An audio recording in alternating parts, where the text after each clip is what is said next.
ಸಮಾವೇಶದ ಬಗ್ಗೆ ನಾನು ಮಾತಾಡೋಕ್ಕೆ ಇಷ್ಟಪಡ್ತೀನಿ. ಈ ಇಲ್ಕಲ್ಲಿಗೆ ನಮ್ಮ ಇಬ್ಬರು ನಾಯಕರು, ಒಂದು ರಜಾಕ್ ತಟಗಾರ, ಒಂದು ಉಸ್ಮಾನ್ ಗನಿ ಉಮ್ರಾಬಾದ್, ಇವ್ರ ಮಾರ್ಗದರ್ಶನದಲ್ಲಿ ಇಡೀ ಸಮುದಾಯ 20 ವರ್ಷ ಅವ್ರು ಹೇಳ್ದಂಗೆ ಕೇಳಿದ್ರಿ. ಇವರು ಇಬ್ರು ಒಂದೇ ಇದ್ದಂಗೆ, ಆದ್ರೆ ಕೆಲವು ದಿವಸ ಬೇರೆ ಇರ್ತಾರೆ, ಕೆಲವು ದಿವಸ ಕೂಡಿರ್ತಾರೆ.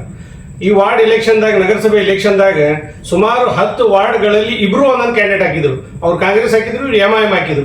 ಎರಡೂ ಬರ್ಲಿಲ್ಲ, ಅಲ್ಲಿ ನಡ್ಬರ್ಕ್ ಬೇರೆದವ್ರು ಬಂದ್ರು. ಮತ್ತೆ ಈ ಕಮಿಟ್ಮೆಂಟ್ ಆಗಿ ಮತ್ತೆ ಸಮುದಾಯಕ್ಕೆ ದಾರಿ ತಪ್ಪಿಸೋ ಕೆಲಸ ಮಾಡಕತ್ತಾರೆ. ಒಂದೇದು. ಎರಡನೇದು, ಅಂಜುಮನ್ ಸಂಸ್ಥೆ ಯಾವಾಗೂ ಡೆವಲಪ್ ಆಗಬೇಕು. ಅದ್ರ ವಿರುದ್ಧ ನಮ್ಮ ಬಸವ ಪಬ್ಲಿಕ್ ಸ್ಕೂಲ್ ಬಹಳ ಮುಂದೋಗೈತಿ. ಇವ್ರು 10 ವರ್ಷ, ನನಗೆ ನಾಲೆಜ್ ಬಂದಾಗ 15 ವರ್ಷದಿಂದ ಇದಗಾದಾಗ ITI ತರ್ತೀವಿ, ಡಿಪ್ಲೊಮಾ ತರ್ತೀವಿ ಅಂತ ಹೇಳಿ ಚಂದ ರಗಡೆ ಎತ್ತಿದ್ರು. ಯಾವ ಒಂದು ಸಂಸ್ಥೆನೂ ತರಲಿಲ್ಲ. ಆಮೇಲೆ ಮೆಡಿಕಲ್ ಮಾಡ್ತೀನಿ ದರ್ಗಾದಾಗ, ಒಂದು ಮೆಡಿಕಲ್ ಕಾಲೇಜ್ ತರ್ತೀವಿ ಅಂತಂದ್ರು, ಸಣ್ಣದು ಯಾವ್ದಾರ. ಆಮೇಲೆ ITI ತರ್ತೀವಿ ಅಂತಂದ್ರು ದರ್ಗಾದಾಗ, ಅಲ್ಲಿನೂ ತರಲಿಲ್ಲ. ಯಾವ ಕಾಂಟ್ರಾಕ್ಟ್ ಕೆಲಸ ಇದ್ರೆ ತಮ್ಮ ರಿಲೇಷನ್, ತಮ್ಮ ಮಳೆಯಾಗ ಅವ್ರಿಗೆ ಕೊಡೋದು ಕಾಂಟ್ರಾಕ್ಟರ್ ಕೆಲಸ. ಇಲ್ಲೇ ಕಾಲೇಜ್ನಾಗ, ಹೈಸ್ಕೂಲ್ನಾಗ ಟೀಚರ್ ಸೆಲೆಕ್ಷನ್ ಮಾಡ್ಬೇಕಂದ್ರೆ ತಮ್ಮ ಸಂಬಂಧಿಕರ ಮೊದಲು ಸೆಲೆಕ್ಷನ್ ಮಾಡ್ಕೊಳೋದು. ಅವ್ರು ರೊಕ್ಕ ತಗೊಂಡು ಅವ್ರು ಸೆಲೆಕ್ಷನ್ ಮಾಡ್ಕೊಳೋದು. ಡೈರೆಕ್ಟರ್ ಸಂಬಂಧಿಕರಿಗೆ ಮಾಡ್ಕೊಳೋದು. ಬೇರೆದವ್ ಇದಕ್ಕೆ ಟ್ಯಾಲೆಂಟ್ ಇದ್ದವ್ ಬರ್ತಿದ್ರು, ಅವಂಗ ರಿಜೆಕ್ಟ್ ಮಾಡಿ ಅವ ಫೇಲ್ ಆಗ್ಯಾನ, ಇವ್ರು ಸೆಲೆಕ್ಷನ್ ಆಗ್ಯಾರ. ಯಾಕಂದ್ರೆ ಅಲ್ಲಿ ಸಂಸ್ಥೆಗೆ ದೇಣಿಗೆ ತಗೊಂಡಾರ. ದೇಣಿಗೆ ತಗೊಂಡಿದ್ದು ಒಬ್ರು ಲೆಕ್ಕ ಕೇಳಿದ್ರಲ್ಲ ಡೈರೆಕ್ಟರ್, ಆ ಡೈರೆಕ್ಟರ್ಶಿಪ್ ತೆಗೆದಾಕಿದ್ರು ಅವ್ರಿಗೆ. ದೇಣಿಗೆ ತಗೊಂಡಂತ ದೇಣಿಗೆ ಎಲ್ಲಿ ಇಟ್ಟಿರಿ ಅಂತ ಕೇಳಿದ್ರೆ ಅಲ್ಲಿ ಇದ್ದಂತ ಆಡಳಿತ ಮಂಡಳಿ ನಿರ್ದೇಶಕರಿಗೆ ಸ್ಥಾನದಿಂದ ತೆಗೆದ್ರು, ನೋಟಿಸ್ ಕೊಟ್ಬಿಟ್ರು. ಈಗ ಲೆಕ್ಕ ಕೇಳೋದಲ್ಲ, ನಿಮ್ಮ ತೆಗೆದು ಇವ್ರ ಮೆಂಬರ್ಶಿಪ್ಗೆ ಅಂತೇಳಿ. ಈ ತರ ಯಾವಾಗೋ ಡೆವಲಪ್ ಆಗಬೇಕಾಗಿದ್ದದ ಅಂಜುಮನ್ ಸಂಸ್ಥೆ. ಈಗ ಮತ್ತೆ ಅದೇ ಆದಿ ಹಿಡಿದು ಪೂರ ಅದು ಅವನತಿಯತ್ತ ಸಾಗುತ್ತಿದೆ.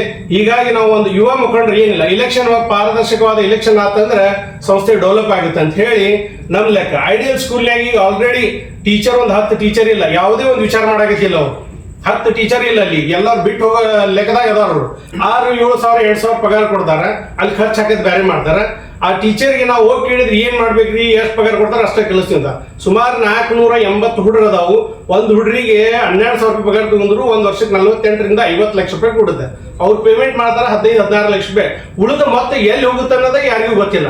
ಯಾವ್ದಾರ ನಿರ್ದೇಶಕ ಕೇಳಿದ್ರೆ ಚಲ ಅದು ನಡ್ಕೊಂತ ಹೋಗ್ತಿದ್ದೆ, ನಾವು ಎಲ್ಲಿ ಇರ್ತಾವ ಖರ್ಚು ವೆಚ್ಚ ಅಂತ ಹೇಳ್ತಾರ ಅವ್ರು.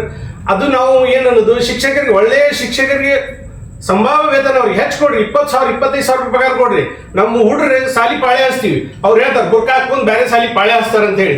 ನೀವು ಇಲ್ಲಿ ಚಲೋ ಟೀಚರ್ ತಂದು ಇಡ್ರಿ, ಅಂಜುಮನ್ಗೆ ನಾಳೆ ಪಾಳೆ ಹಚ್ತಾರ, ಬುರ್ಕ ಹಾಕೊಂಡು ಪಾಳೆ ಹಚ್ತಾರ. ಒಳ್ಳೆ ಶಿಕ್ಷಣ ಇಲ್ಲ. ಈ ವರ್ಷದ PUC ರಿಸಲ್ಟ್ ನಲ್ಲಿ 28 ಮಂದಿ ಒಳಗೆ ಬರೀ 4 ಜನ ಪಾಸ್ ಆಗ್ಯಾರ. ಯಾರು ಒಂದು ನಿರ್ದೇಶಕರು ಅಲ್ಲಿದ್ದಂತ ಆಡಳಿತ ಮಂದಿ ಅವ್ರಿಗೆ ಟೀಚರ್ ಕೇಳ ನೈತಿಕತೆ ಇಲ್ಲ. ಯಾಕಂದ್ರೆ ಅವ್ರು ಟೀಚರ್ಗೆ ಹೆಂಗೆ ರೊಕ್ಕ ಕೊಟ್ಟು ಸೆಲೆಕ್ಷನ್ ಮಾಡಿರ್ತಾರ, ಆ ಟೀಚರ್ ಕೇಳಕ್ ಆಗೋದಿಲ್ಲ. 4 ಮಂದಿ ಪಾಸ್ ಆದ್ರೆ ಯಾರು ಬೇರೆ ಹುಡುಗರು ಹಚ್ಚಂಗಿಲ್ಲ, ಬೇರೆ ಹುಡುಗರಲ್ಲಿ ಅಡ್ಮಿಷನ್ ಹಚ್ಚಂಗಿಲ್ಲ. 28ರಾಗ 4 ಮಂದಿ ಬಂದಾರಂತೇಳಿ. ಹೀಗಾಗಿ ನಾವು ಒಂದೇ ಯುವ ಮುಖಂಡದಿಂದ ಒಂದು ವಿನಂತಿ ಏನಂತಂದ್ರೆ, ಇಲ್ಕಲ್ಲಿನ ಸಮಸ್ತ ಯುವ ಜನಾಂಗ ಎದ್ದೇಳ್ಬೇಕು. ಈಗ ಹೇಳಿಲ್ಲ ಅಂದ್ರೆ ಮುಂದೆ ನಿಮ್ದು ಭವಿಷ್ಯ ಇಲ್ಲ. ಯಾಕಂದ್ರೆ ಈಗ ನಾವು ನಿಮಗೆ 18 ವರ್ಷ ಮೇಲ್ಪಟ್ಟು ಎಲ್ಲರಿಗೂ ಮೆಂಬರ್ಶಿಪ್ ಮಾಡ್ಕೊಂಡು ಒಂದು ಚುನಾವಣೆ ಘೋಷಣೆ ಆತಂದ್ರೆ ಅಲ್ಲಿ ಒಂದು ಚಲೋ ಆಡಳಿತ ಬರ್ತಿದೆ. ಇವ್ರು ಚುನಾವಣೆ ಘೋಷಣೆ ಮಾಡಕ್ ಅಂದಾಗತ್ತಾರ. ನಮ್ದೇನು ಚುನಾವಣೆಯಲ್ಲಿ ತಾವ ಆರಿಸಿ ಬಂದ್ರೆ ತಾವ ಕುಂದ್ರಿ, ಬೇಡನಂಗಿಲ್ಲ. ಚುನಾವಣೆ ಫೈಟ್ ಮಾಡಾಕಂದ್ರೆ ಮಾಡ್ರಿ. ಇದು ಚುನಾವಣೆ ಬಿಟ್ಟು ಇದು ನಿಮ್ಮತ್ ಮುಸ್ಲಿಂ ಜಾಗೃತಿ ಸಮಾವೇಶ, ನಾಳೆ ಬೇರೆ ಸಮಾವೇಶ ಅಂತಂದ್ರೆ ಈಗ ಆಲ್ರೆಡಿ ಮಂದಿಗೆ ನಾಟಕ ಗೊತ್ತಾಗ್ಬಿಟ್ಟಿದೆ. ಇವ್ರು ಇಲ್ಲಿ ಕಮ್ಮಿ ಆಗೈತೆ, ಇವ್ರು ನಾಟಕ ಮಾಡಿ ಮತ್ತೆ ಮುಸ್ಲಿಂ ಜಾಗೃತಿ ಸಮಾವೇಶ ಮಾಡಾಕತ್ತಾರ. ಆ ಸಮಾವೇಶದಿಂದ ಮತ್ತೆ ಮಂದಿ ಕೂಡಿಸೋದು, ಮತ್ತೆ ಇದ್ದಂತ MLA ಬ್ಲಾಕ್ ಮೇಲ್ ಮಾಡೋದು. ನಿನ್ ಮಂದಿ ಇಷ್ಟ ಅದಾರ, ನಾ ಹೇಳ್ದಂಗೆ ಕೇಳಬೇಕು.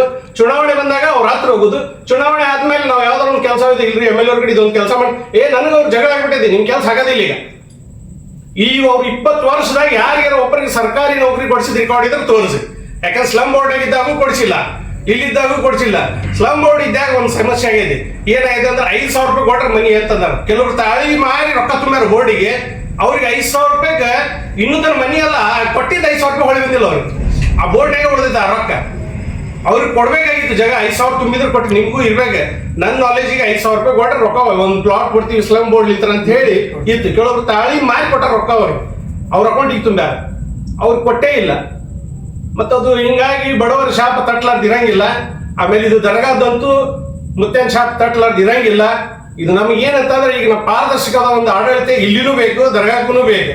ಈಗ ಮುಂದಿನ ದಿನಮಾನದಲ್ಲಿ ವಕಫ್ ಬೋರ್ಡ್ನವ್ರು ಮಾಡ್ಬೇಕು. ಅಲ್ಲಿನೂ ವಕಫ್ ಬೋರ್ಡ್ನಾಗೂ ಬಹಳ ಅಷ್ಟೇ ಅವರು ಪೇಪರ್ಸ್ ನಲ್ಲಿ ಸ್ವಲ್ಪ ಅಸ್ವಸ್ ಆಗೈತಿ. ಹಿಂಗಾಗಿ ಇದು ಇಲೆಕ್ಷನ್ ಡಿಕ್ಲೇರ್ ಆಯ್ತು ಅಂದ್ರೆ ತಾವ ಬಂದ್ರು ಅದಕ್ಕೆ ನಾವು ನಾಯಕತ್ವ ಹೋಗ್ತೀವಿ. ಆದ್ರೆ ಇಲೆಕ್ಷನ್ ಡಿಕ್ಲೇರ್ ಆದ್ಮೇಲೆ ಆರಿಸಿ ಬರ್ಬೇಕು. ನಾವು ಬೇಡ ಅನ್ನಂಗಿಲ್ಲ. ಆರ್ಸ್ ಬಂದ್ರೆ ಆ ನಾಯಕತ್ವಕ್ಕೆ ಒಪ್ಪಕ್ಕೆ ಮಾಜಿ ಅಧ್ಯಕ್ಷರು ಅಂಜುಮನ್ ಇಸ್ಲಾಂ ಇಲ್ಕಲ್ ಅವರು ರಾಜಕೀಯ ಇದರ ಸಲುವಾಗಿ ಜಾಗೃತಿ ಮೂಡಿಸೋ ಸಲುವಾಗಿ ಈ ಸಭೆಯನ್ನು ಕರೀತಾ ಇದ್ದಾರೆ. ಆದರೆ ಇವ್ರು ಹೆಂಗೆ ರಾಜಕೀಯ ಮಾಡ್ತಾ ಇದ್ದಾರೆ ನೋಡಿ ನೀವು. ಈಗ ಇಲ್ಕಲಲ್ಲಿ ಒಂದು ಲೀಡರ್ ಡೆವಲಪ್ ಮಾಡಿಲ್ಲ ಅವರು ಇನ್ನವರೆಗೆ. ಅವ್ರು ಬಿಟ್ಟು ಯಾರು ಬೇರೆಯವ್ರಿಗೆ ಅವರು ಲೀಡರ್ಶಿಪ್ ಕೊಟ್ಟಿಲ್ಲ.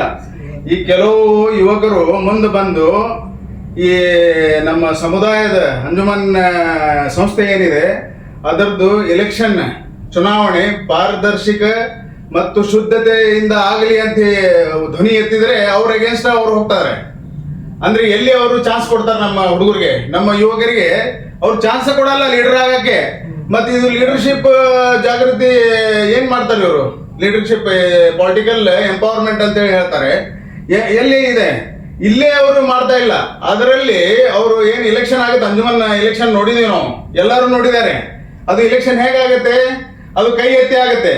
ಕೈ ಎತ್ತಿ ಆದರೆ ನಾನು ಓದಿದ್ದೀನಿ, ಇದು ಪಾರದರ್ಶಕ ಮತ್ತು ಶುದ್ಧತೆ ಇರಲ್ಲ ಇದರಲ್ಲಿ. ಯಾಕಂದ್ರೆ ಕೈ ಎತ್ತವ ಏನ್ ಮಾಡ್ತಾನೆ? ಭಯ ಪಡ್ತಾನೆ. ಅವ್ರಿಗೆ ನೋಡಿ ಭಯಪಟ್ಟು ಕೈ ಎತ್ತಾನೆ ಒಬ್ಬರು. ಇನ್ನೊಬ್ರು ಏನ್ ಮಾಡ್ತಾರೆ? ಗೌರವಕ್ಕೆ ಕೈ ಎತ್ತಾರೆ. ಇನ್ನೊಬ್ರು ಏನ್ ಮಾಡ್ತಾರೆ? ಅವ್ರ ಪ್ರಭಾವ ಇನ್ಫ್ಲೂಯೆನ್ಸ್ ಲಿಂದ ಕೈ ಎತ್ತಾರೆ. ಇನ್ನೊಬ್ರು ಏನ್ ಮಾಡ್ತಾರೆ? ಅದ ಈಗ ಮತ್ತೆ ನನಗೆ ಇವ್ರು ಗೆದ್ದು ಬಂದ್ರೆ ಏನ್ ಮಾಡ್ತಾರೆ ಅಂತ ಹೇಳಿ ಭಯದಿಂದ ಅವರು ಎಲೆಕ್ಟ್ ಮಾಡ್ಬಿಡ್ತಾರೆ ಅವ್ರಿಗೆ. ಪ್ಲಸ್ ಪ್ರತಿ ವರ್ಷವೂ ನಾವು ಸಣ್ಣವರಿದ್ದಾಗಲಿಂದ ನೋಡ್ತಾ ಇದೀವಿ, ಅಂಜುಮನಲ್ಲಿ ಚಂದ ಕಲೆಕ್ಷನ್ ಆಗುತ್ತೆ, ದೇಣಿಗೆ ಡೊನೇಷನ್ಸ್ ಬರ್ತಾವ. ಪ್ರತಿ ವರ್ಷ 2 ಸತಿ ಈದ್ಗಾದಲ್ಲಿ ಇವರು ಡೊನೇಷನ್ ಕಲೆಕ್ಟ್ ಮಾಡ್ತಾರೆ ಎಲ್ಲರಲ್ಲಿಂದ. ಮತ್ತೆ ಎಲ್ಲ ಊರ ಜನರಿಂದ ಕಲೆಕ್ಟ್ ಮಾಡ್ತಾರೆ. ಮನೆ ಮನೆಗೆ ಹೋಗಿ ಚಂದ ಎತ್ತಾರೆ. ಎತ್ತಿದ ಮೇಲೆ ಅವ್ರಿಗೆ ಯಾಕೆ ವೋಟ್ ಹಾಕೋದು ಅಧಿಕಾರ ಇಲ್ಲ, ಯಾಕೆ ಚುನಾವಣೆಯಲ್ಲಿ ಭಾಗವಹಿಸಲಿಕ್ಕೆ ಕೊಡಲ್ಲ 18 ವರ್ಷ ಮೇಲೆ ಇದ್ದವರು ಯುವಕರಿಗೆ. ಅದಕ್ಕಾಗಿ ಕೆಲವು ಯುವಕರು ನ್ಯಾಯಕ್ಕಾಗಿ, ಪಾರದರ್ಶಕ ಚುನಾವಣೆಗಾಗಿ, ಶುದ್ಧತೆಗಾಗಿ ಧ್ವನಿ ಎತ್ತಿದರೆ ಅವ್ರ ಅಗೇನ್ಸ್ಟ್ ಇವರು ಹೋಗ್ತಾರೆ. ಅಂದ್ರೆ ಏನ್ ಇವರು ರಾಜಕೀಯ ಜಾಗೃತಿ ಮೂಡಿಸ್ತಾರೆ? ಯಾಕಂದ್ರೆ ತಮ್ಮ ಸಲುವಾಗಿ ಅದು ಮಾಡಾಕತ್ತಾರೆ, ತಮ್ಮ ಪಬ್ಲಿಸಿಟಿ ಸಲುವಾಗಿ ಅಷ್ಟೇ. ಇದು ಏನು ಅವರು ನಮ್ಮ ಸಮುದಾಯಕ್ಕೆ ಹೆಲ್ಪ್ ಮಾಡಕ್ಕಲ್ಲ. ಯಾಕಂದ್ರೆ ಈಗೆಲ್ಲ ಇಲೆಕ್ಷನ್ ಇದು ದರ್ಗಾದಿಂದ ಕಿತ್ ಹಾಕಿದ್ರು, ಅಂಜುಮನ್ಲಿಂದ ಹೋದ್ರು ಅವರು. ಹೋದ್ಮೇಲೆ ಈಗ ಏನೈತಿ, ನಾನು ಈ ಎಲ್ಲ ಜನರಿಗೆ ಇನ್ವೈಟ್ ಮಾಡಿ ಬಹಳಷ್ಟು ಜನರಿಗೆ ನಾನು ಅಲ್ಲಿ ಆಹ್ವಾನ ಕೊಟ್ಟು ಕರೆದು ನಾ ತೋರಿಸ್ಬೇಕಾಗಿದೆ ನನಗೆ ಇಷ್ಟು ಜನರು ನನ್ನ ಹಿಂದೆ ಇದ್ದಾರೆ ಅಂತ ಹೇಳಿ. ಅದೇ ಬರೇ ಅವ್ರದ್ದು.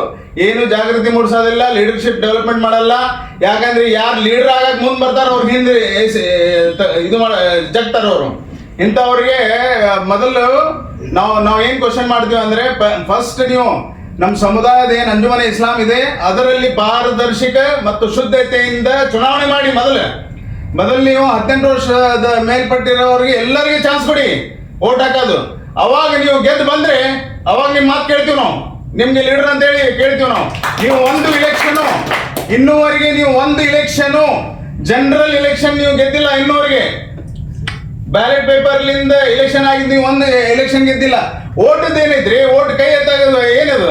ಕೈ ಭಯದಿಂದ ಎತ್ತಾರೆ, ಗೌರವದಿಂದ ಎತ್ತಾರೆ, ಒತ್ತಡದಿಂದ ಕೈ ಎತ್ತಾವು. ಕೊಡಬೇಕು ಓಟ್ ಹಾಕಕ್ಕೆ. ಕೊಟ್ರೆ ಮಾತ್ರ ನಾವು ನಿಮ್ ಜೊತೆ ಇದ್ದೀವಿ.